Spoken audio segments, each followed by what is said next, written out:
We are counting down the 8 forces rewriting China's luxury watch market in 2025.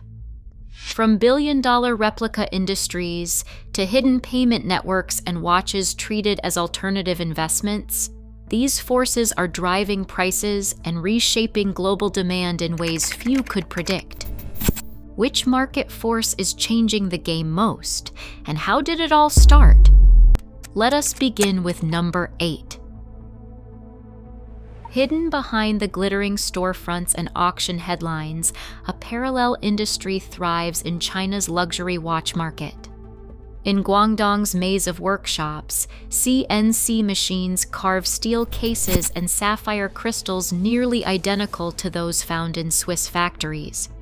These so-called super clones now feature cloned movements and laser-etched serial numbers, making them almost impossible to spot without expert tools.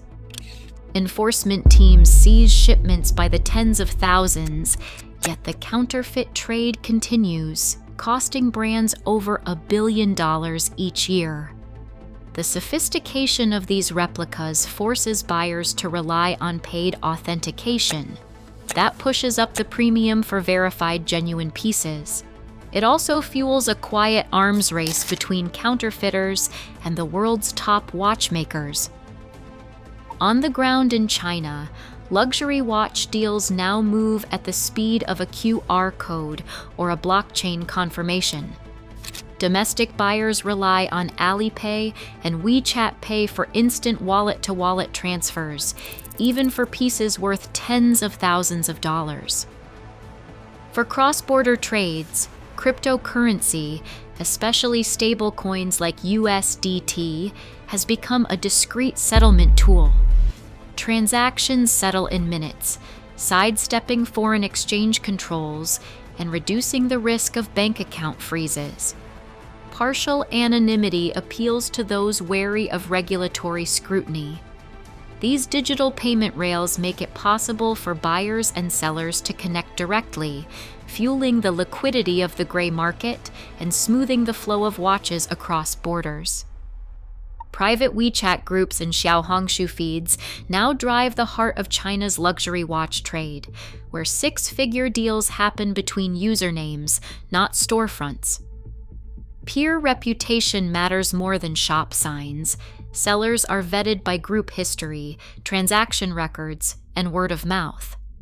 Before any money moves, buyers demand live video calls, where the watch serial number, the movement, and even the sound of the rotor are checked in real time.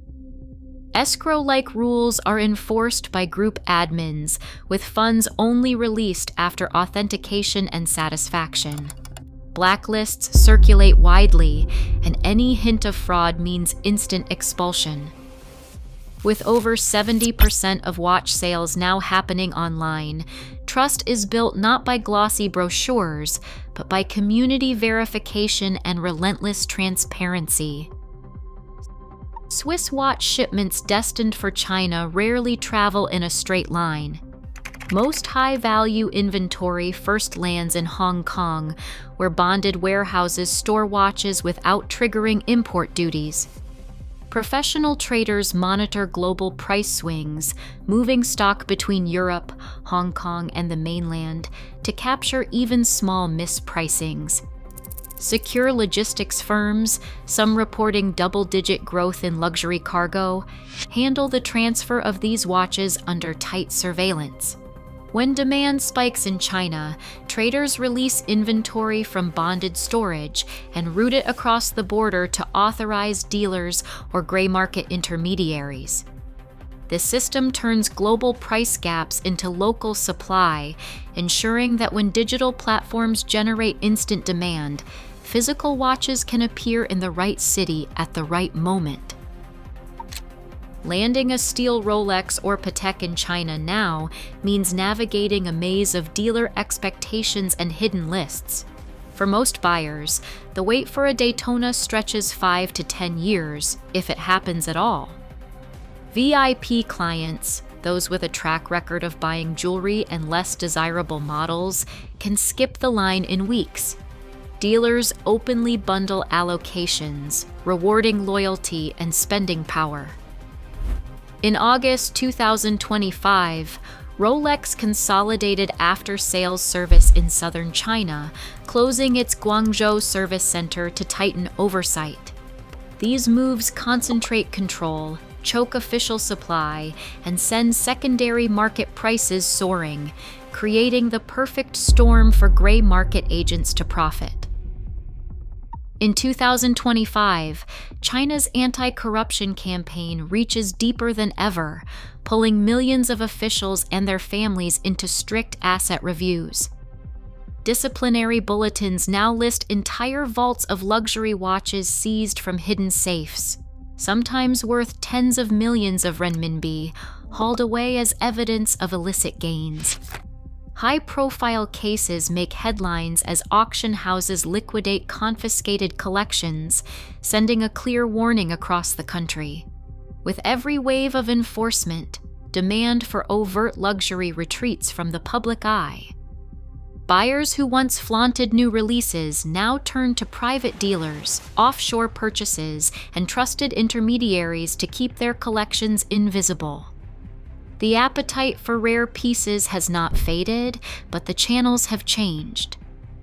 Business is pushed into the shadows, fueling the growth of gray and underground markets.